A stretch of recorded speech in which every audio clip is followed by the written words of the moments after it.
Alright, let's look at this problem called non-overlapping intervals. Let's have a read.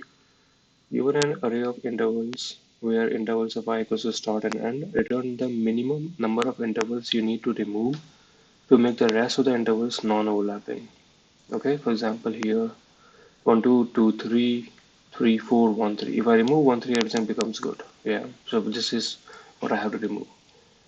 Here 1 2 1 2 is overlapping 1 2. Okay, I have to remove two 1 2's to make it non-overlapping, correct. 1 2 2 3 are non-overlapping, so everything is good. Alright, so let's try it on a whiteboard and let's try to see what strategy can be used. So if you take the first example, which was 1 2 2 3 3 4 and 1 3. So in this case, we had, if you draw like a coordinate axis or whatever you want to call it, now we can sort it based on the start time. That's like an obvious thing that I would do. So this is my 1 to 2, and this is my 2 to 3, and then this is your 3 to 4, and then there is also a 1 to 3. Now, when we start with the first guy, we'll either have 1 to 3 or we'll have 1 to 2, right? If I sort by the start times, then I'll be either be looking at 1 to 2 or I'll be looking at 1 to 3. And obviously, I could do sorting based on such that for the smaller start times, I also like the smaller end times. That sort of a thing. If that helps, obviously. If I have to be greedy, I have to take the smallest intervals, starting from a point because that has the least chance of conflicting with somebody, while a larger interval has more chances of conflicting. So I can think about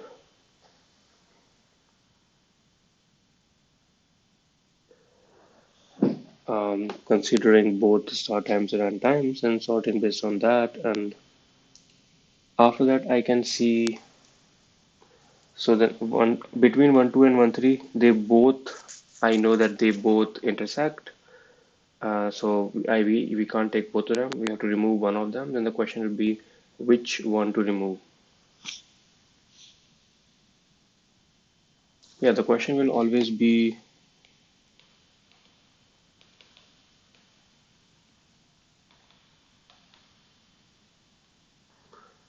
And if you have sorted by the start times, then I would say remove the one which has a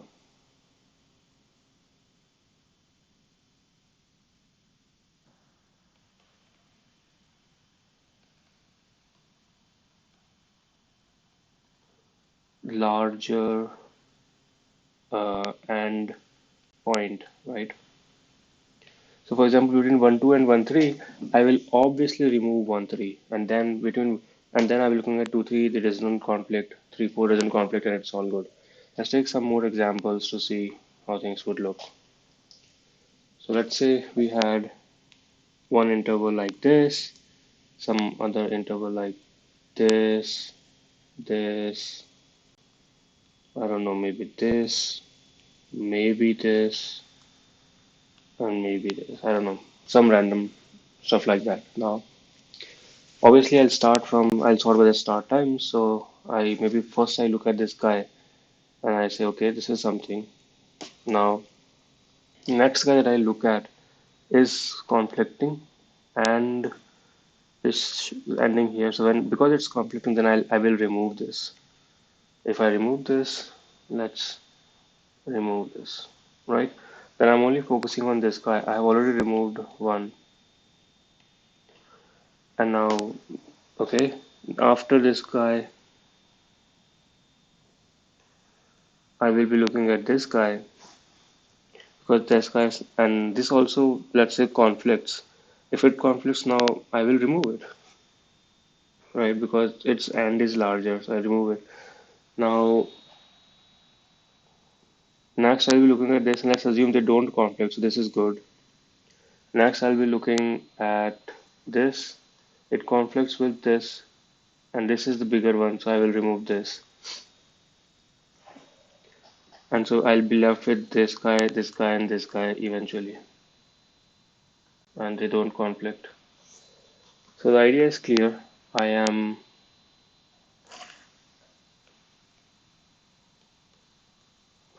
sorting based on start times,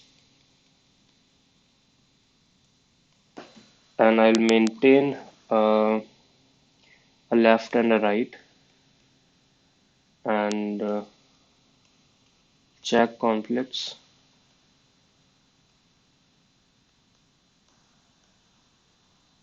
If conflict,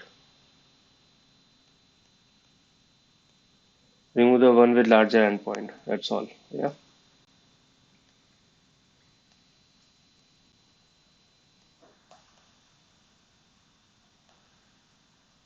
I would say remove not the larger interval, but the one with the larger endpoint. So, for example, um, if I had this case and another one was just this, I would still remove this guy because, okay, chances of, I mean, and then here, right? Because chances of this goes beyond this, and then I'm not interested because those beyond ones can further conflict. All right, so let's come back to the code and see if that makes any sense at all. So what we're saying is firstly we are trying to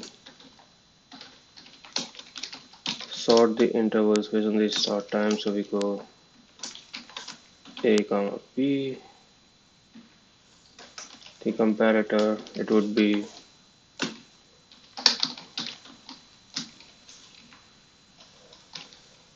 mm, now they will be 1D array, so start times would be A of 0, B of 0, like that.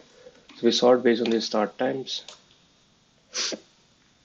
And now what I will try and maintain is the